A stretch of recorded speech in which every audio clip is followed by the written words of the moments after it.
دەم باش خودەکارن هێژە ئەز مامسەدوخوا شێخێ بۆرەمە وانەیە کەنووژ وانەیەن فەلسەفە ئامەدایی سیستێم بژارە مەشخوا ئێرۆ پێشەنگێن فەلسەفەیە ڕۆناکبووینێ یەن سەد ساڵە حیژدان یەک شخوا فەلسەفە سەردەما ڕۆناکبوونێ نەتەنێ فەیلسوفێن سەد ساڵە حیژدانن لێ ئەوخوایش سەد ساڵە حەفدان دەست پێ دەکێ حەتا سەد ساڵە نۆزدان لێژبەر گۆت سەد ساڵە حیژدان دەگەلکی پێشکەت تێ ناسکردن فەلسەفە ڕۆناکبوونێن دە سەد ساڵە حیژدان شخوا ئە فەلسەفە ڕۆناکبوونێ هەن نونەرێ وێ هەنە یانجی فەیلسوفێن هەنن ئێ یەکەم بەرەکلییم بەرەکلی ساڵە حەزار و شەسەد و پێنجی و حەیشتان دێ ژدایک بوویم ساڵە حەزار و حەفسەد و سی و یەکێ دێ ژیانە خۆش دەست دایم بەرەکلی شخوا دەبێژێ نۆ تە هەبوونە ئا هەیبەری و گەردوونە هەیبەری تونەیە تە هەبوونە هەیبەری تونەیە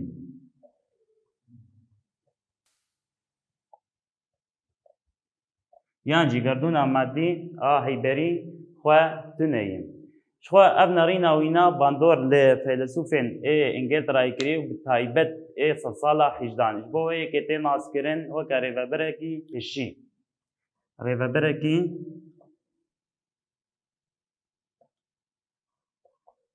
هشی مەگۆت بەرەکلی دەبێژێت تە هەبوونە هەیبەری تونەیی یانجی گەردوونە هەیبەری تونەیی ji bo vê yekê tê naskirin bi rêveberê hişî birêklî xwe hin efkar ya hin hizrên lok dipejirîne lê taybet ya jî bi giştî ew xwe hizrên taybet birêklî xwe heye rast bi hinkî bi lok bandor bûyî lê weke feylesof hizrên wînî taybet henin li gorî birêklî giyanê gerdûnî ser her tiştî reyî ew giyanê hanê ji xwe dayê giyanê gerdûnî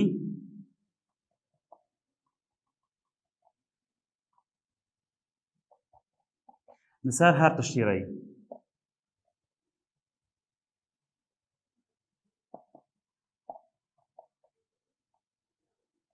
û ew giyanê gerdûnî me got çi ew xwe dayê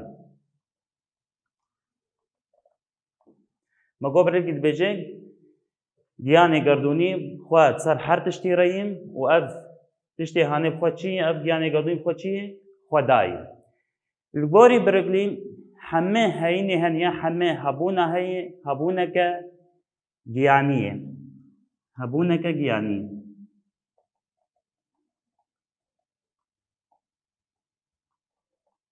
yani te hebûna heyberî tune çi hebûna heye xwe hebûneke giyanî ye ji bo vê yekê tê naskirin weke feylesûfekî îdealîst e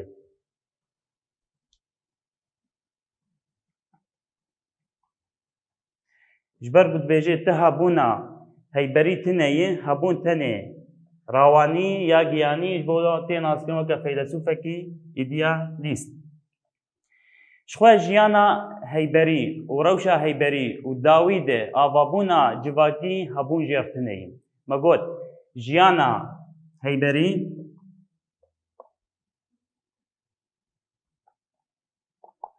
me got jiyana heyberî û rewşa heyberî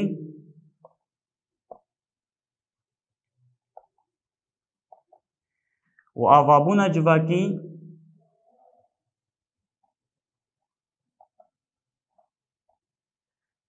jiyana heyberî û rewşa heyberî û dawî de avabûna civakî hebûn jêr tune ji bo vê yekê çi dibêjim her tişt têgînek e yani çi tiştê heyî têgîn e ya rast ne heyber e yani her tiştê heyî têgîn e ne heyber e ango têgîna got di hişên me de çê dibe pejrandina cîhanê derdora ya heyberî nerast e nerîneke wiha nerîneke pûç û vala ye yani em jê fêm dikin dibêje hebûn giş hebûneke rawanî ye ne hebûneke heyberî tenê weke têgîn di serê mirov de ye li gorî birêklî hemê hebûna heye girêdayî çi vîna xwe de hemû hebûna heye biborîn hemê heyînên hene ew hebûnê hene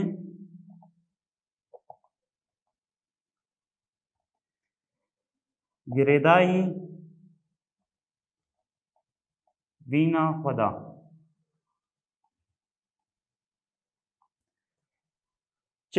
Çi heyînê heyên gorî Hiriklî girêdayî çi girêdayê vîna xwe dê û ti rola heyberî tê de tineyî.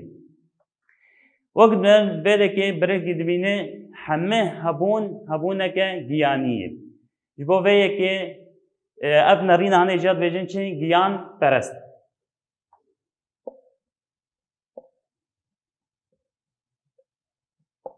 Ji ber ku birêklî dibêjim ti hebûna heyberî tineyî tenê hebûneke rawanî ye yan jî giyanî ye ser vê nerîna hinê tê çi gotin giyan perest.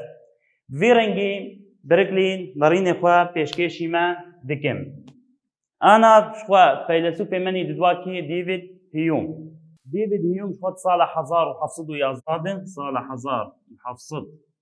1711 de ji dayîk bûyî û sala 1767 de jiyana xwe cezayî. Sala 1767 de ji xwe jiyana xwe ji dest dayî. Me got David Hume sala 1711 de ji dayîk bûyî sala 1767 de jiyana xwe ji dest dayî. Ew xwe feylesûfeke Skotlandî ye û feylesûfeke îdealîst in.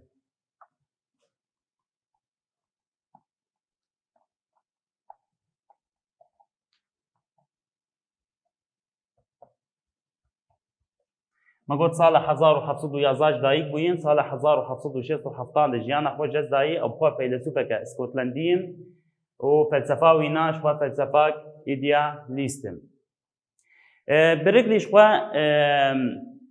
ji xwe şopandina feylesûfên sed sala hejdan kiriye ew şopandiye û gorî nerîna wîna ew nerîna wîna li gorî pêşketina kapitalizmê jî pêş kevin. Hume dibêje jêdera hemû zanînê pêhesîne û tecrûbeyê. Jêdera hemû zanînê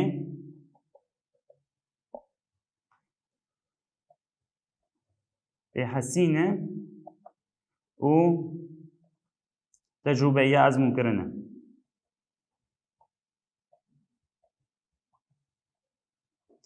Me got David Hume dibê çi jêdera hemû zanîna heye ya jî lebatê pêhesîne her pêş lebatê pêhesîne ya pêhesîne û ya jî ezmûnkirin e. Hemê zanîn di rêya pêhesînê re û ezmûnkirinê tên destxistin.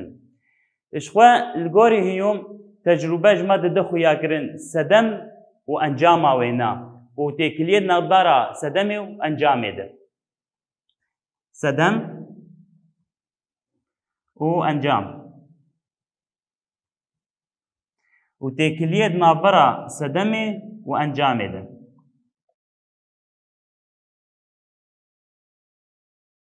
Têkiliyê navbera sedemê û encamê de. Lê ji xwe ew waya li sedemê nana ser esasekî neçarîk ya jî dorûrak e. Lê nane ser esasekî sebingeheke fêrkirinê ye.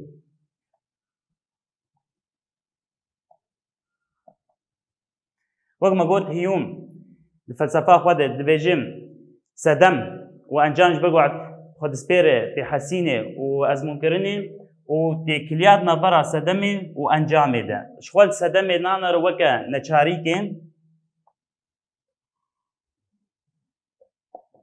lê lê nare weke çi weke fêrkirinê. Ev nerîna wîna ji xwe ne nerîneke zanistî ye a dibêje û bê sedem ti encam dest nayê xistin û bê encam jî ti sebeb ya jî sedem tineyî. Wek me got ev nerîna wîna ne nerîneke zanistî ye a dibêje bê sedem encam tineyî û bê encam jî ji xwe sebeb tineyî. Ji xwe dibe encam tine bi encam ne li gorî dem û cih bin encam gine li gorî demê bin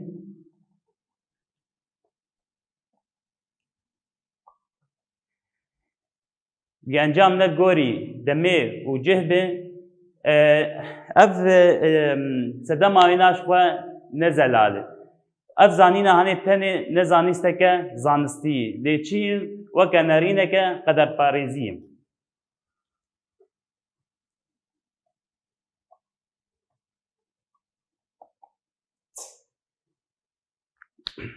گیچێ ئەنجامام دەست بخن گنەر گۆری دەمێ و جهبێ و یانجی سەدەما وێ هەبێ شخۆ نابێ وەکە ئەنجامێکە زانستی لێ وەکە چتێ لێ نەڕین قەدەر پارێزی. ji bo hîyûm bê nêrîna xwe bidê zelalkirin ji xwe wek mînakê kêjma tînin dibê dema mirov xwêdan didin em nas dikin sedema xwêdanê çi ye? Bayê germ e. Sedema xwêdanê bayê germ e.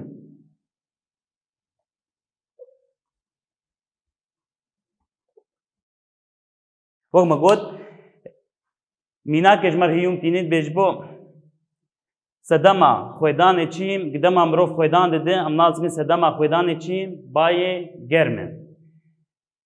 Ji bo vêlekê me nas kir û sedema xwêdanê çi bayê germ e. Lê kesek xwêdan dide ew bibirîn lê kesê xwêdan nade bi bayê germ tê wate û ev bayê hanê li gorî wî na ne bayekî germ e. û sebeba xwêdanê ji xwe ne sedema bayê germ e. Ew kesê xwêdan nade bi bayê germ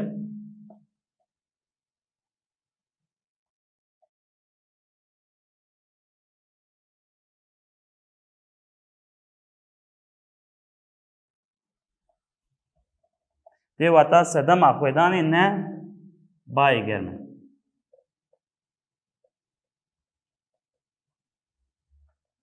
Me got kesê xwêdan dide bi bayê germ li cem wî na sedema xwêdanê çi ye? Ew bayê germ e. Lê kesê xwêdan nade bi bayê germ wê demê sedema xwêdanê ne bayê germ e. Em karin nas bikin ji va gotinê hîyûm û felsefa wî na û sedemê napejirîne. Lê çi? Weke fêrkirinê tê pejirandin cem wî na. Fêrkirin weke sedem napejirîne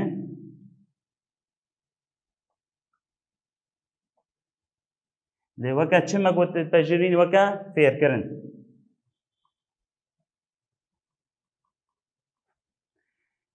Ji xwe hîyûm tecrîbê ji xwe hîyûm tecrûbeyê ya ezmûkinê esas digire bingeh digire di zanînê de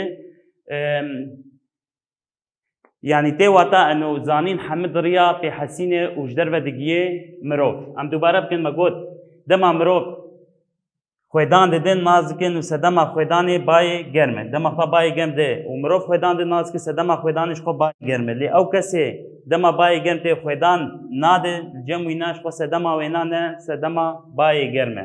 Ji bo vê yekê me got hîyûm sedemê napejirîn lê çi dipejirîne? Fêrkirinê. Nû mirov fêr dibe û sedema xwêdanê bayê germ e. Ana ji xwe vî rengî feylesûfê menî di duwajî ya nûnerê menî di duwajî dawî dibe ana em dest ê xwenî sisiya dikin nûnerê siya ya feylesûfên sisiya. Feylesûfê menî siya ji xwe Jean-Jacques Rousseau. Ji xwe Jean-Jacques Rousseau sala 1712 ji dayîk bûyîn, sala 1712 ji dayîk bûyîn, sala 1778 jiyana xwe ji dest dayîn. Sala 1787 jiyana xwe ji dest dayîn. Me got Jean-Jacques Rousseau sala 1712 de ji dayîk bûye, sala 1787 de jiyana xwe ji dest dayîn.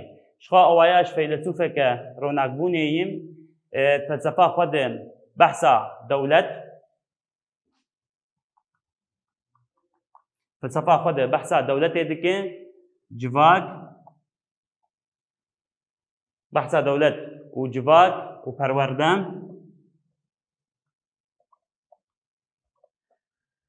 perwerde û ji xwe ramyarî.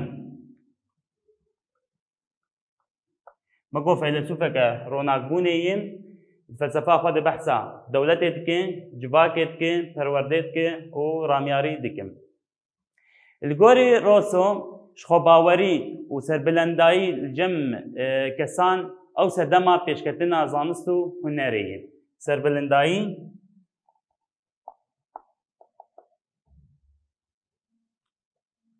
شخوا باورین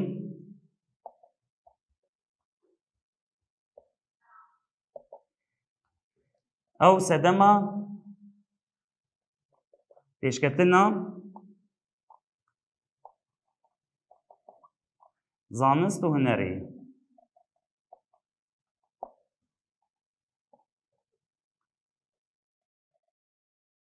بگوت دەربارێ دەوڵەتێ دێ civakê de perwerde edin ramyarî de lêkolîn kirîn dibîne ser bilindbûn û xwebawerîn sedema çi ye pêşketina zanistê û hunerê ye.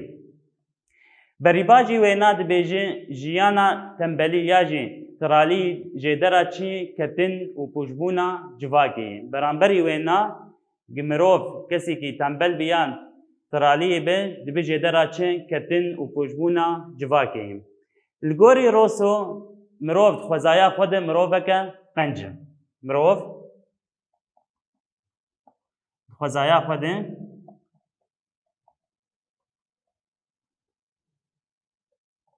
mirovekî qenc e.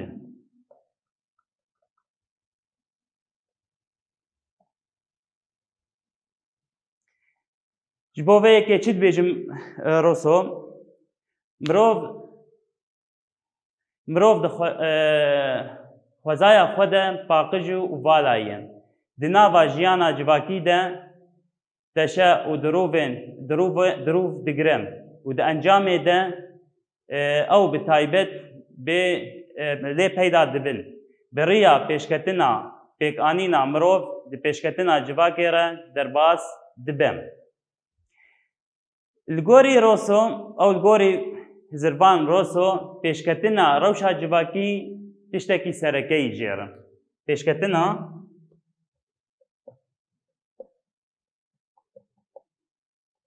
rewşa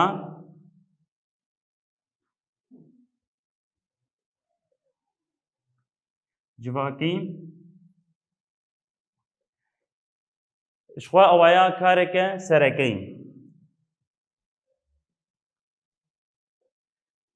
Pêşketina rewşa civakî ji xwe cem Rosso kareke serekeyî û hemîna rînên piştî Rosso weke jêdereke sereke ji xwe girin. Çi feylesûfên û hizirvanên di wînar hatin hizê Rosso weke jêdereke sereke ji xwe digirin.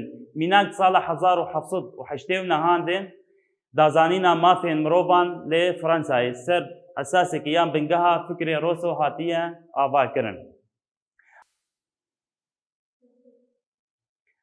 Anam giyan li başî cem Rosso. Li gorî Rosso tiştê hêli mirov ji qencbûna xwe derkeve û bibe kesekî xerab cem wîna şaristanî ye. Weko tiştê hêli mirov ji qencbûna xwe derkeve û bibe mirovekî xerab çi ye şaristanî û bi taybet newekevî.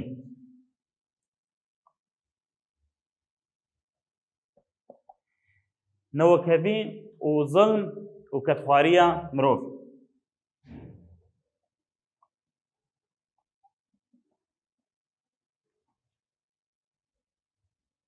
Weko tiştê hêli mirov ji qencbûna xwe derkeve û bibe miroveke xerab çi şaristanî ye û bi taybet newekevî û ketxwarî û zilma lê mirov dibe. Ji xwe Rosso behsa di cûreyên azadiyê dikin, azadiya xwezayî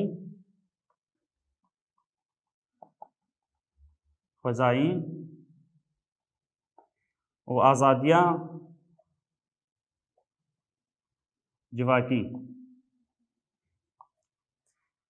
Weko Rosso behsa da azadiya dikin, azadiya xwezayî û azadiya civakî.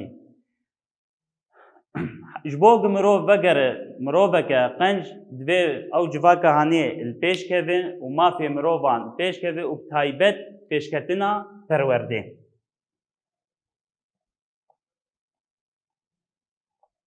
Weko tiştê hêli mirov ji qencbûna xwe derkeve bibe miroveke xerab çi şaristanî bi taybet jî newekevî û ketxwarî û me got behsa di cûreyên azadiyê dikin, yek jê azadiya xwezayî û a di duan azadiya civakî. Ji bo mirov vegere dîsa miroveke qenc divê ser mafên azadiya mirov rawestin û bi taybet ji xwe çi me got perwerde. Xwe ana nerîna Rosso li ser perwerdeyê çi ye? روسش خو گرنگی پر دده پرورده سرطایی جبرگو او پرورده سرطایی او بنگها گه مروف آباد دکم یعنی بنگها وینا دوی قناغا سرطایی جبولو گره کی گرنگی دیده و روسش خوازم مروف بگره چه پرورده خوزایی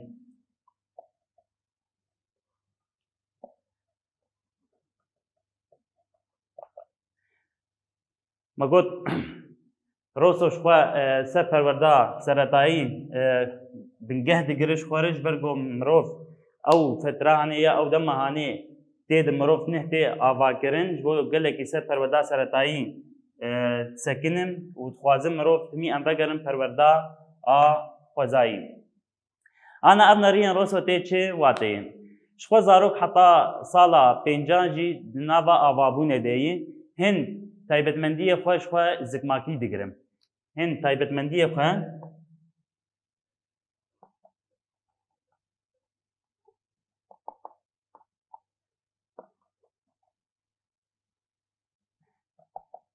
زگمایکی دەگرم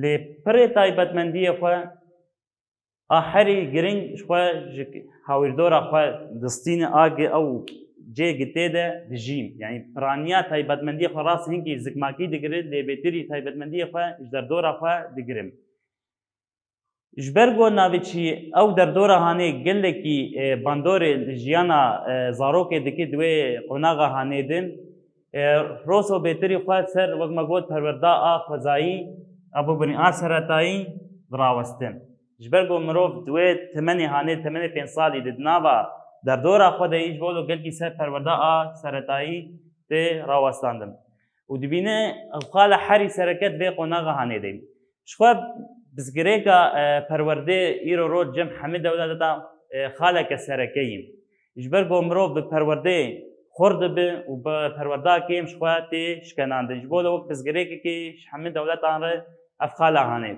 ji xwe diwelên ê rojavaya ên pêşketî bi gorî tecrîba xwe ji ber gelek tecrîba çêbûn giyan hin encaman ev encamê hanê erênîne û hişt wek bêje pêşketinê cem wa çêbe lê dewletên paşketî ji xwe hîn ev pizgirêka a perwerdeyê cem wana hîn pizgirêkek serekeyî ji bo vê yekê çi pêwîstî ji ware perwerda girêdayî civakê be û sinc be ji bo çi ji bo pêşeroja civakê me got ê dewletên pêşketî li gorî tecrîba xwe giyane encamên erênî û ji bo perwerda dewletên paşketî ji xwe perwerda girêdayî civak û exlaq ji war pêwîstî ji bo pêşeroja civakê vî rengî ji xwe em waneya xwe bi dawî dikin ana me pewre pirsên nirxandinê jî çareser bikin